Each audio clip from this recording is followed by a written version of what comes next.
I'm actually going to let you listen to the natural sound here.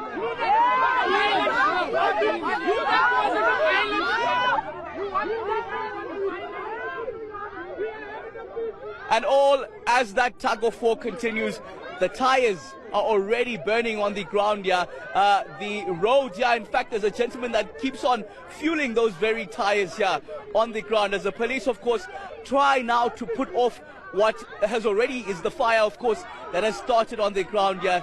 A desperate attempt to get this gentleman. They're causing the violence, the police. But there are tires that are being burnt here, sir. There's petrol that's being put on here. Of course, isn't this a concern itself? No, we need water. We need water, sir, because you know why? The police don't have a right to take our tires. We're protesting for water, sir. They don't fix nothing in Westbury. The pipes are still old for 10 years. But isn't the protest itself supposed to be a peaceful one? My colleague is alerting me that, in fact, there are what seems to be police pulling out their guns here. My colleague Tami Chamane warning me that the police are reaching for their weapons. But of course, it's that tug of war that's continuing now between the police as well as the residents of Westbury and Coronationville in what is supposed to be a water protest. Residents saying that they haven't had water for the last number of days, 6 consecutive days they suggest, but it's been a long issue of intermittent water supply that they say they get in the early hours of the morning from 1 o'clock, and when they wake up at around 5 o'clock they don't have that water. So it's that ongoing now tug of war between the police and that gentleman that you see in the white sporty, we call it, is the one that's being pursued, the gentleman that was being dragged by the police. But of course now he seems to be free and walking away. I want to come in a bit closer here.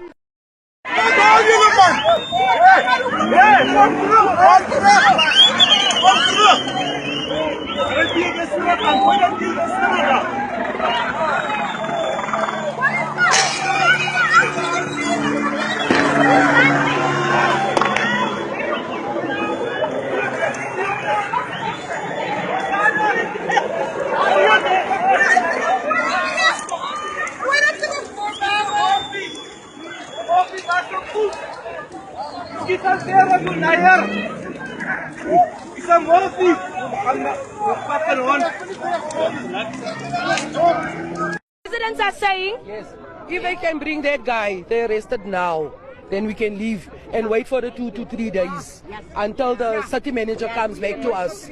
Bring that guy back. I will go speak to the colonel now, and I will ask him, and then we'll take it from there. But as for me, Melissa Davids, I was called here due to the injustice caused to the people of Coronationville. And they did say they called the councillor. She didn't answer, she didn't come.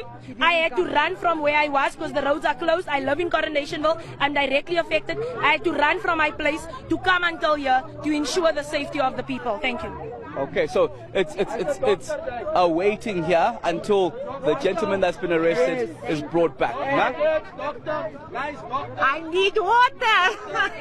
Okay, that's the plea here. It seems like the residents of Westbury and Coronationville are adamant that while they hear the city manager, Floyd Brink, suggesting that within 2 or 3 days they will have running water, they say that the gentleman that was arrested, taken by police here, should be brought back. Up until then, they'll remain here in the street, of course, that they've blockaded here. Earlier on, we saw those tires that were being torched. And in fact, the fuel came with the very person that is now taken by the police here. So they say that they'll wait, but they don't even trust what the city manager, Floyd Brink, is saying in terms of that water running adequately. They say that it will probably be another 2 or so days, and then it'll be back to the reality that they now have to face. They suggest that for years, in fact, they've had that squabble with the water issues and the water woes here.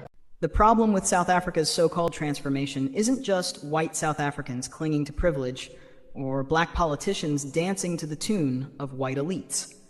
The rot runs deeper. Black people sitting comfortably in government offices, holding management positions, are as complicit as any oppressor in perpetuating the suffering of their own communities. They occupy the seats of power that should be engines of liberation, yet they behave like gatekeepers, making sure the door to economic opportunity remains shut for the majority. Look at the municipalities riddled with inefficiency, mismanagement, and outright corruption. How many black managers in those departments have used their positions to empower black-owned businesses? How many have fought to create job opportunities for the millions of unemployed youth roaming the streets?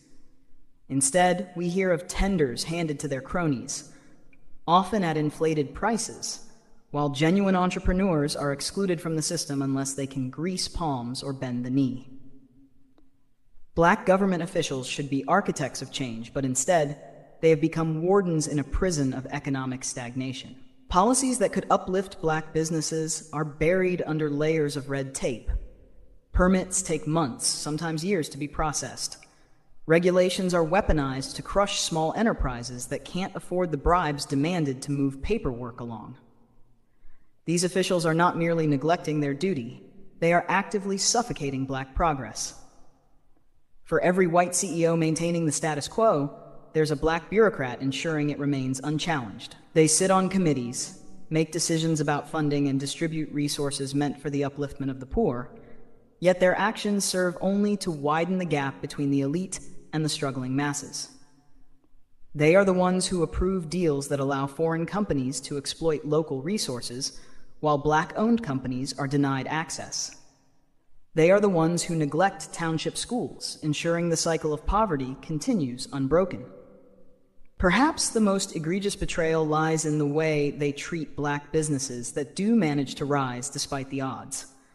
Instead of nurturing these businesses, they impose crippling taxes and fines. Instead of clearing the path for growth, they block it at every turn. The same government that claims to champion black empowerment is the one that makes it nearly impossible for black businesses to survive, let alone thrive. These individuals, who look like us and come from the same backgrounds of struggle and oppression, have now become the foot soldiers of a system designed to keep us in chains. Their allegiance is not to the people they claim to serve, but to their bank accounts and the political masters who reward their obedience.